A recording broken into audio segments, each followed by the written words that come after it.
नमस्कार, मैं भारती खंडेलवाल प्रखंड मैगज़ीन से और विमेन ब्यूरोक्रेसी की आज इस कड़ी में हमारे साथ हैं IFS officer Sudeep Kaur ma'am. नमस्कार मैम, स्वागत है आपका प्रखंड मैगज़ीन में।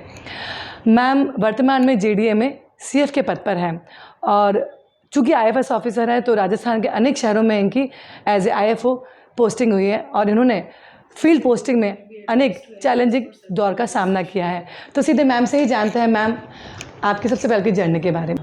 मेरी फर्स्ट प्रोबेशन जो मैं कहूँगी प्रोबेशन पीरियड एकेडमी के बाद मेरा भरतपुर में रहा और भरतपुर में मेरे लिए बहुत ही चैलेंजिंग वर्क था क्योंकि वहाँ पर माइनिंग बहुत ज़्यादा चरम पे थी उस समय और रेंज ट्रेनिंग मेरी बयाना में हुई जो एक टफ़ प्लेस माना जाता था।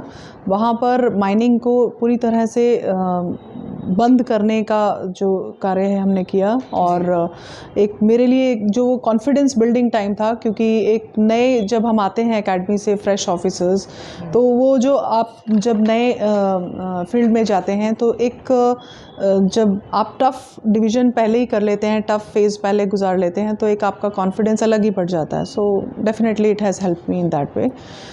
और उसके बाद मैं पाली में रही हूँ।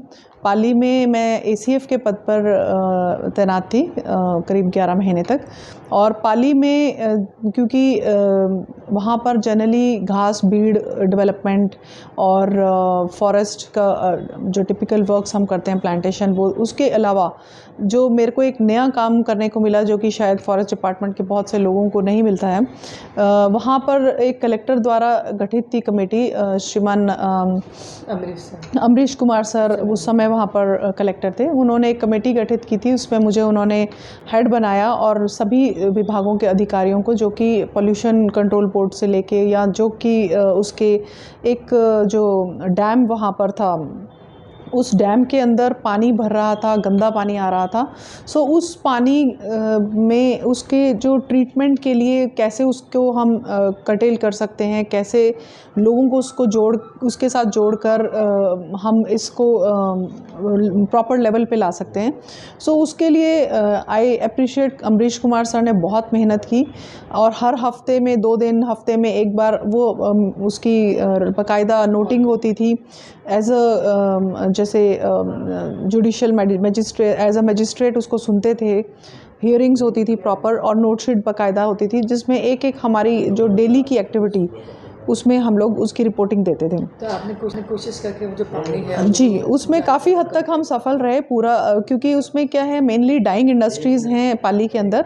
उन डाइंग इंडस्ट्रीज़ के अंदर डाइंग इंडस्ट्रीज़ का पानी rather than going through STP it was directly going into the main streams. Yes, so उसकी वजह से सारा जो पानी जो दूषित हो रहा था वो गांव वाले मजबूर थे उस पानी को पीने के लिए। सो कुछ हद तक मेरा भी उसमें आई बिलीव कि योगदान रहा कि मैं उसमें कुछ I could help them in some way. Later ये केस जो है एनजीटी में रजिस्टर हो गया था और अभी उसमें जो नियम विरुद्ध जो फैक्ट्रीज़ चल रही थी वो सारी फैक्ट्रीज़ आज की तारीख में बंद हैं। So it was a big जो कि फॉरेस्ट के लोग फॉरेस्ट से हटकर काम था पर इस चैलेंज को आपने लिया yes. और काफ़ी हद तक गंदा पानी नालों में जाने से रुकवाया जी। आपने। जी, फिर उसके बाद आप कहाँ हाँ जी, पाली के बाद मेरी पोस्टिंग फर्स्ट डीएफओ पोस्टिंग जो है झालावाड़ में रही।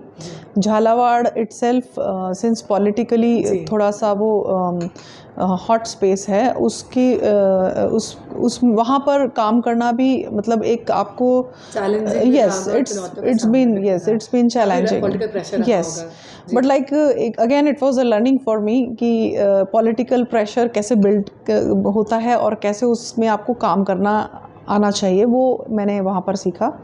काफ़ी चीज़ें हैं जो कि हम लोगों को पता नहीं होती हैं पर धीरे धीरे एक्सपीरियंस से सीखता है। बट आई फील कि मैंने ये चीज़ें बहुत जल्दी सीख ली क्योंकि मेरी अलग अलग वेरिड बिल्कुल डिफरेंट पर्सपेक्टिव्स में पोस्टिंग्स हुई हैं। जी, उसके बाद में झालावाड़ के बाद में मैं 4 महीने तक एक प्रोजेक्ट हमारा Rajasthan forestry and biodiversity project 2 जो कि जयपुर में मैं डीपीडी एफॉरेस्टेशन के पद पर रही और वहाँ पर भी ऑफिस वर्क मैंने पहली बार सीखा। नोट शीट एंड नोटिंग किस तरह से प्रॉपर लेवल से होती है क्योंकि office field work is different but office work जो है वहाँ पर that was first exposure. In proper office work. So वो एक मेरे लिए लर्निंग थी। उसके बाद I was on maternity leave for long time. Then I joined Jaisalmer. जी जैसलमेर में yes, that is of course one of my favourite places and जहाँ पर मैंने काम बहुत दिल से काम किया और वहाँ पर काम करने का मुझे मज़ा आया। IGNP स्टेज 2 जैसलमेर में DFO के पद पर रही मैं करीब 3.25 साल। तो वहाँ पर जिस समय मैंने ज्वाइन किया था उस फर्स्ट फील्ड विज़िट के टाइम में, तो वहाँ से जब हम लौट रहे थे तो वहाँ ढाणियों में लोग, जो एक ढाणी थी वहाँ पर लोगों ने हमको रोका कि आप चाय पी के जाएंगे। सो वी सेड ओके, हम चाय पी लेंगे। तो उन्होंने एक बेड बिछाया, मांझा जो होता है उसके ऊपर एक बहुत ही beautiful bedsheet, bed cover type का था, जिसको वो लोकल लैंग्वेज में रल्ली बोलते हैं, रल्ली, रलिया, रलका, इस तरह से बोलते हैं। सो दैट वाज बहुत ही ब्यूटीफुल था। I asked who made it, कहाँ से ख़रीदा, क्या है, कैसे है। I inquired about it. So उन्होंने बताया कि ऐसा है, लेडीज़ घर पे बनाती हैं, काट के इसको हाथ से स्टिच करती हैं। So that clicked in my mind कि मुझे क्या करना है, SHG से इसको कैसे जोड़ना है। सो that was clear with in my head. तो उसको मैंने मटेरियलाइज़ किया and since I got long time, 3.25 साल के अंदर उसको मैंने इतना अच्छे से विद माई टीम SHG के लेवल पर हम उसको लेके आए। महिलाओं के लिए कपड़े उनको ख़रीद के देना, उनको गवर्नमेंट की तरफ से जो एड मिलता है, जो रोटेशनल फंड होता है, and ultimately they became self reliant in a short while. महिलाओं की मदद करी और यस इंटरनेशनल लेवल यस, और उसके बाद में हाँ जी, उसको हमने इंटरनेशनल लेवल तक लेके गए जहाँ पर उसका हर जगह सराहना हुई। सो आई बिलीव ये एक मेरे लिए एक अचीवमेंट है। यस, डेफिनेटली, जॉब प्रोफाइल में। डेफिनेटली। फिर इसके बाद आप शायद जैसलमेर में भी आपकी पोस्टिंग रही। हाँ, जैसलमेर 3 साल रही, अजमेर में। हाँ जी, उसके बाद मैं DCF वाइल्ड लाइफ जयपुर के पद पे रही जैसलमेर से आने के बाद में। वहाँ पर मैं 6 महीने रही हूँ और वो भी एक डिफरेंट वर्क था, क्योंकि वाइल्ड लाइफ में मेरा पहला एक्सपीरियंस था। वहाँ पर 2 सेंचुरीज़ मेरे पास थी, जमवा रामगढ़ और नाहरगढ़। तो ये दोनों सेंचुरीज़ में वाइल्ड लाइफ रिलेटेड वर्क्स, जो कि फील्ड वर्क जो हम करते हैं टेरिटोरियल में, उससे टोटली डिफरेंट था। सो ये भी मेरे लिए एक नया एक्सपीरियंस था, बट अगेन आई ट्राइड कि मैं अपना बेस्ट इसमें दूँ। और उस दौरान हमने एक बहुत बड़ा रैकेट जो है अनवील किया था, जिसमें कि जौहरी बाज़ार के अंदर ये जो एनिमल के पार्ट्स होते हैं, वो पार्ट्स जो तांत्रिक विद्या के लिए या फिर मेडिसिन्स के लिए लोग उसको प्रमोट करते हैं बेचने के लिए। So we made dummy customers, हमारे गार्ड फॉरेस्टर्स। यस, एक उसकी पूरा स्टडी किया उसको पहले, और उसके बाद में उनके थ्रू हमने उसको अनवील किया। और ultimately we came to that thing कि ये इतना बड़ा नेक्सस था और उसमें बहुत बड़े गोडाउन्स थे उनके, सारा सीज़ किया माल। और wild life crime control bureau Delhi की टीम हमारे साथ में उसमें गई और उसको इवन मुजरिमों को जेल तक हुई थी उसमें। सो यस, हाँ जी। इल्लीगल जो काम होता है वन्य जीवों के प्रति, वो रुकते हैं जी, थैंक यू। उसके बाद फिर हाँ जी, उसके बाद वाइल्ड लाइफ जयपुर के बाद में मेरी अजमेर पोस्टिंग हुई। अजमेर में 1.5 साल रही हूँ, अजमेर DFO के पद पर। अजमेर में रहते हुए भी हमने वहाँ पर क्योंकि लेपर्ड की पॉपुलेशन बहुत ज़्यादा है तथा लोगों में अवेयरनेस कम होने से कन्फ्लिक्ट्स बहुत ज़्यादा हो रहे थे, मैन एनिमल कन्फ्लिक्ट्स। तो ऐसे संख्या होगी अजमेर में? करीब 30 के करीब लेपर्ड थे। वो अब शायद आने वाले टाइम में और बढ़ गए होंगे। जी, तो उसमें जो लोगों में क्या था कि ये लेपर्ड आते हैं, कभी किसी पर अटैक कर दिया, जानवर उठा के ले गया। सो एक माइंडसेट था कि ये हमारे दुश्मन हैं। हम मतलब they were not cooperating at any level. Even जब मैंने ज्वाइन किया था उसके कुछ दिन बाद वो क्या कहते हैं, इतना ज़्यादा एक लेपर्ड को बुरी तरह जख्मी किया हुआ था, कुल्हाड़ी मार मार के, क्योंकि उसने 8-10 लोगों को जख्मी किया। वो they were hospitalised. So there was agitation, yes, there was big agitation. So we had decided that day only कि सबसे पहले वहीं पर एक अवेयरनेस वर्कशॉप रखी जाए, जिसमें हमने विभाग के जो हमारे बेस्ट जिन्होंने लेपर्ड कंजर्वेशन पे वर्क किया हुआ है, even one of the veterinary doctor who is associated with the forest department, Miss doctor Arvind Mathur, जिन्होंने लेपर्ड रेस्क्यू करीब 30-40 उस समय तक किए हुए थे. सो उनको भी बुलाया और लोगों को समझाया और हमने पैम्फलेट्स बांटे, बोर्ड्स लगाए एंड यस काफ़ी उसमें वर्क किया. पर लोगों में आई हैव सीन कि ओवर स्पैन ऑफ 1.5 ईयर जब तक मैं वहाँ थी उनमें काफ़ी अवेयरनेस आ गई थी और उसके बाद इस तरह का कोइंसिडेंस नहीं हुआ उनको. हाँ जी. So that was like we told them कि जैसे उत्तराखंड है, हिमाचल है, पहाड़ी क्षेत्र हैं, वहाँ पर लेपर्ड्स आराम से घूमते हैं. जी बिल्कुल. अच्छा. Since I was in Shimla, मैं शिमला से पढ़ी हूँ, तो वहाँ हमने खुद देखे हुए हैं. पर वहाँ लोग इतनी ईजिली कंफर्टेबल हैं बिकॉज उन्होंने अपने लाइफ के साथ में उनको ढाल लिया है, अडेप्ट हो गए हैं. उनको मालूम है कि शाम को लेपर्ड निकलता है तो शाम को बाहर नहीं निकलना है. सो this is the way they have made their own adjustments accordingly. अकेले नहीं जाना. So this was the thing. उसके अलावा वहाँ पर हमने जब मैं अजमेर में पोस्टेड थी वहाँ पर एक बिच्छू बाबा करके एक न्यूज़ आई कि एक आदमी है बिच्छू बाबा के नाम से, वो बिच्छुओं का तेल बना के बेचता है, जो कि इवन मेन दरगाह के पास जो मार्केट है वहाँ पर. So since main market city के अंदर एंड नोबडी इवन आज तक किसी ने बताया नहीं, पता नहीं या कैसे हुआ. सो उस केस में it came to my knowledge through some पत्रकार, उन्होंने मेरे को एक वीडियो दिखाया था. So we did recce and we thought कि इसको करना है, हमको पकड़ना है. तो हमने उसका पूरा स्टडी किया, एसपी से बात की, हमारी जो और local administration, everybody helped us and but like जब वहाँ पर हमारी टीम वहाँ पर सीज़ करने के लिए पहुँची तो मेन जो पर्सन था वो भाग गया वहाँ से.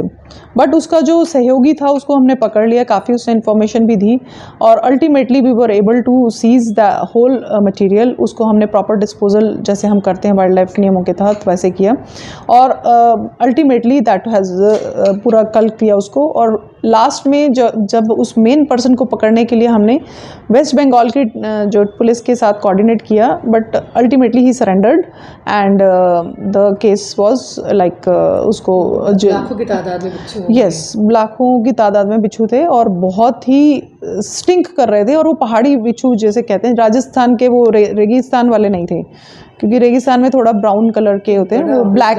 हाँ जी. यस. तो वो उसमें पहली बार हमने बायोडाइवर्सिटी एक्ट के अंदर कोई एनिमल्स का केस लिया था. So that is the thing we have. एक प्रथा जो यस भीड़ वाली, डेफिनेटली एक एड़ा प्रथा बोलते हैं, जो कि अजमेर में मेनली जो ब्यावर साइड में है उसी क्षेत्र में, जवाजा ब्यावर, क्योंकि वहाँ एनिमल पॉपुलेशन भी बहुत ज़्यादा है. वहाँ पर क्या करते हैं कि होली के आसपास बहुत सारे गांव, 8-10 गांव, 3-4 गांव वो क्लब करके जंगल की तरफ चले जाते हैं और उसमें जितने भी जानवर मिलते हैं उनको मार के और वो पार्टी करते हैं, खाते हैं उसको. So that is a big custom जो चला आ रहा था सालों से. So we happen to see that कि it is going to happen. तो I talk to SP and हमारी जो पूरी टीम्स हैं उनको हमने चारों तरफ से घेर के और उसको लोग समझ गए तो वो अनाउंसमेंट्स वगैरह की तो they just run away. So ultimately that was not just कि वो भाग गए, बट एक उनके अंदर खौफ हो गया भी ऐसा भी हो सकता है. कुछ को हमने पकड़ भी लिया लोगों को, इवन उनके व्हीकल्स वगैरह कन्फिस्केट किए हैं उनके. तो फिर उसके बाद से एड़ा प्रथा वहाँ नहीं हुई है. सो that is also I believe कि एक अच्छा ब्रेक थ्रू रहा. जी. अभी वर्तमान में आप जेडीए में क्या देखें? जी हाँ, मैं जेडीए में मैं अभी सीएफ के पद पे हूँ और यहाँ पर हॉर्टिकल्चर विंग को हेड कर रही हूँ. हॉर्टिकल्चर में हम लोग मेनली जो जेडीए के अंदर अर्बन एरियाज़ के अंदर, बाउंड्रीज़ के अंदर, उसमें जो medians, green belts, triangles, circles, parks, ये सब उनका मेंटेनेंस प्लस डेवलपमेंट ये देखते हैं. तो इसमें अभी हम लोग करीब 72 पार्क्स, 9 मेजर पार्क्स और 42 ग्रीनवुड पार्क्स वो हम मेंटेन कर रहे हैं. और 9 जो मेजर पार्क्स हैं वो भी हैं। सो इस तरह से, और इसके अलावा जितनी भी रोड्स हैं जेडीए की, उसके अंदर जो medians and green belts, so we are trying our best. इसके अलावा कुछ प्रोजेक्ट्स जो कि जेडीए के जुरिस्डिक्शन में चलते हैं, जैसे कि मेरे आने के बाद में एक संविधान पार्क जो कि राजभवन में बनाया गया है, और इंडिया का पहला ऐसा पार्क बना है जो कि कॉन्स्टिट्यूशन के बारे में पूरा डिटेल में बताता है। इसके लिए नेशनल लेवल पे ऑनलाइन बुकिंग होती है, सब लोग आ रहे हैं, it has been appreciated everywhere. So उसमें जो हॉर्टिकल्चर का वर्क है वो हमने करवाया है, और मेरी टीम ने, हमने पूरी उसमें दिल से काम करके, and it is been appreciated, it's really beautiful. उसके अलावा एक राजस्थान इंटरनेशनल सेंटर बना है, इंडिया इंटरनेशनल सेंटर की दिल्ली की तर्ज पे। उसमें जो हॉर्टिकल्चर वर्क है वो भी हमने करवाया, जो कि बहुत ही खूबसूरत है और उसकी ब्यूटी को ऑफ कोर्स एनहेंस करता है। So these are the two major projects जो कि सेटिस्फाइंग है, खुद को एक तसल्ली होती है, अच्छा लगता है कि हमने जो है अर्बन एरिया में ग्रीनरी बढ़ाने के लिए कुछ कंट्रीब्यूशन दिया है। मैम, इतना वर्क प्रेशर रहता है, इतने सालों से आप इस फील्ड पर हैं, फैमिली कैसे बैलेंस करता है? अब सीख कहीं ना गए। कहीं ना कहीं तो आपको जूझना पड़ता होगा, या फिर सेक्रीफाइसेस देने पड़ते होंगे? नहीं, as such, because it's been a long time now, तो we have learn to cope up, because my husband is also, he knows कि कैसे मैनेज करना है। जनरली ऐसा रहता है कि भाई अगर मेरे को ज़्यादा देर तक रुकना है तो वो ऑफिस से जल्दी आ जाएंगे, या हम इस तरह से मैनेज करते हैं कि डॉटर को परेशानी नहीं हो। And moreover my parents are in Jaipur, my mother stays with me for most of the time, so that way we manage it somehow. So इस तरह से मैनेज हो जाता है, अब सीख गए हैं। मैम, क्या शुरू से आप आईएफएस ऑफिसर बनना चाहती थी?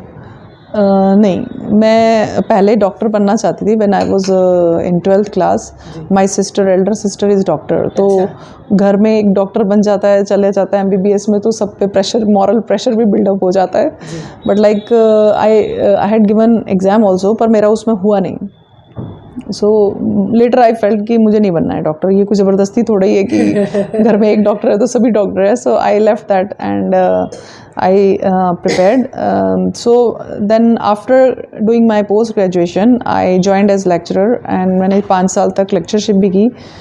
I realized कि ये भी, this is not what I want, not my cup of tea. So I prepared for this civil services, and I got through IFS, RAS, and also I had given lectureship का exam दिया था college का, वो plus scientist, ये चारों exam मैंने एक ही साल में क्लियर किए थे।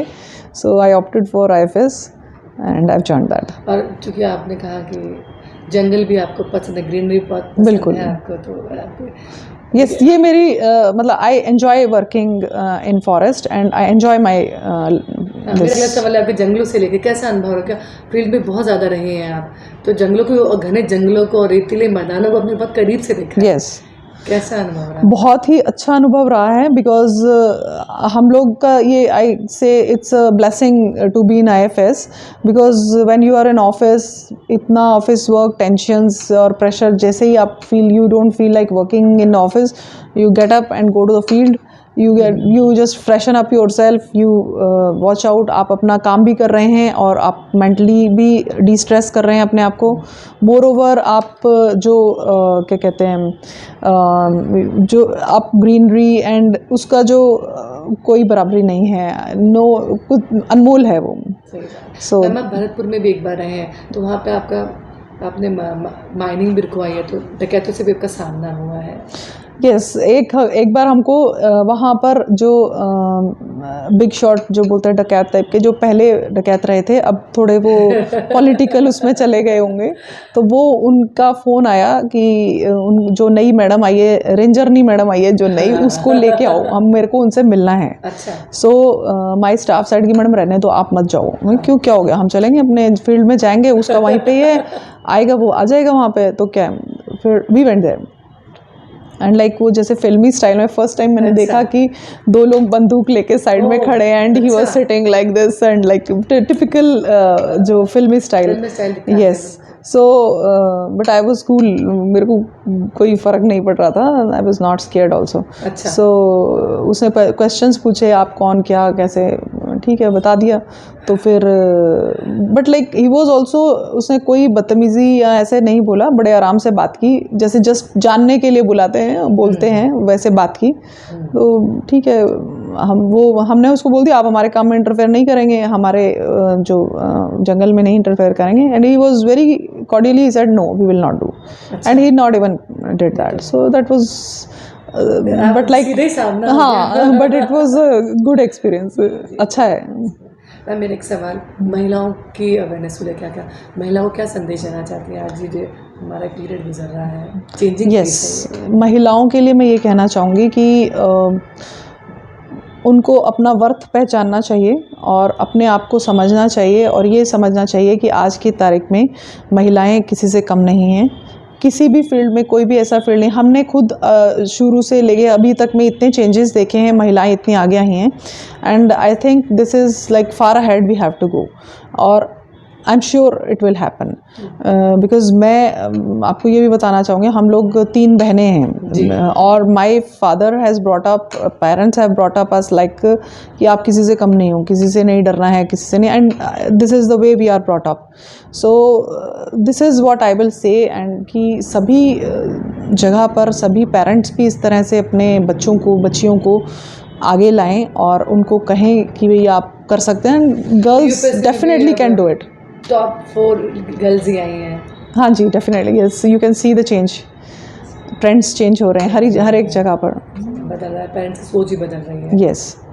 Thank you ma'am. ये थी हमारे साथ IAFS officer Sudeep Kaur ma'am, जो अपने विचारों से समाज में क्रांति लाना चाहती हैं और वन्य जीव और इंसान के बीच तारतम्य बैठाना चाहती हैं। अगले इंटरव्यू में हम फिर मिलेंगे एक और लेडी ब्यूरोक्रेट ऑफिसर के साथ, और हमारे चैनल को लाइक, शेयर और सब्सक्राइब करना नहीं भूलें। हमें दीजिए इजाज़त। नमस्कार। नमस्कार।